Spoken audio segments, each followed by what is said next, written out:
Sa dagat po tayo. Ito po yung dagat. Dagat. Wow, dami.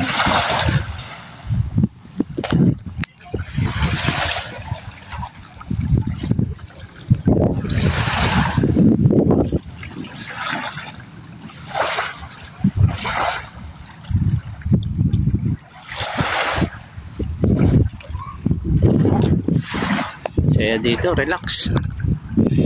Napakalinaw ng tubig, kulay green, parang blue. Yan. Sobrang linis. Medyo makulimlim po, no, dun sa parte ng ano. Ayan po, mukhang uulan yata. Ayan. Napakaganda po ng lugar dito. Relaxing po, sobra. Tanaw mo lahat. Talagang ito raw yung Bilyaba Leyte raw sa coastal nito. Mga traders po dito yung parang palitan ng kalakalan.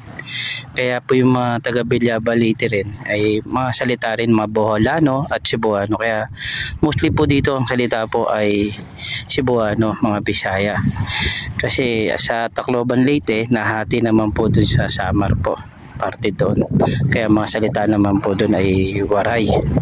Pero pagdating ho dito sa 3rd district ng Leyte Bilyaba at sa 4th district na papuntang Ormon sa Palumpon sa Ormoc City, ay yan po ay mga salita na po nila dyan ay mga Cebuano, no? Cebuano kasi ito pala tong coastal na to, ito pala yung pinagdadaungan para sa mga traders o kalakalan na ang karamihan po ng mga taga Bilyaba Leyte nakapunta na po ng Bohol at Cebu.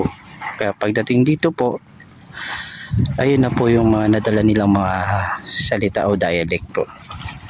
Yan po, napakaganda po ng lugar po ng Bilyaba Leyte. Yan, may mga namamangka, siguro manghuli ng mga isda o kaya yung mga pasero dadalhin po. Yan, ito po yung tinatawag siguro nilang pantalan. Nandito po sila at maganda rin po itong area na parang kumbaga sa Pasay ho to ay katulad ng MOA, Mall of Asia. Yan, nasa Baywalk ka. Ganito rin po dito sa Baywalk rin po ng Bilyaba Leyte. Siguro no, ganda nito kung bibigyan ng pagkakataon ng gobyerno to na parang style din ng Intramuros o Pasig Esplanade, no, na magiging tourist attraction po itong Bilyaba Leyte rin. Napakaganda rin po itong lugar na to at kung titignan nyo naman po sobrang paligid po ay puro puno or gubat, mga gubat po. Ayan, parang nasa isla ka rin. Ayan, ganda talagang yung simoy ng hangin ay amoy dagat, mabango-bango at sariwa. Ito po yung tinatawag natin nature po. Ito po yung dapat ang sarili natin may lapit po natin sa nature, yung sariwang hangin mula sa pagkain galing sa dagat, mga istang sariwa, mga gulay. Dapat talaga ang tao babalik talaga tayo sa basic food natin para sariwa at tumagal ang buhay natin. Ayan,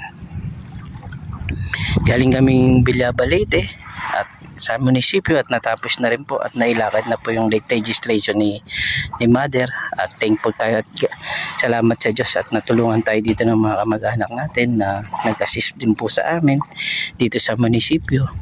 Yan, from Iligay, nagpapasalamat po kami ni Nanay at doon din sa parte rin ng barangay ng Kugnukot sa Kabibian, mga kamag-anak, salamat po. Natulungan nyo po kami at sa mga suporta rin at pagka-accommodate sa pag-stay po namin ng mga ilang araw po dito. Ayan, napakaganda pong lugar to, tanawin, napakasariwa. Ito po yung namamangka, siguro manghuli ho to ng isda. Ayan, napakaganda ho dito sa lugar na to. Sobrang ma-appreciate mo yung lugar, yung dagat. Napakaganda naman po talaga at sariwang sariwa. Yan. Sana ito yung ma-preserve pa, no? Hindi ba maging masalaula. Kumbaga i-preserve ng gobyerno na maging malinis, ma-maintain po yung kalinisan ng kapaligiran pagdating sa coastal.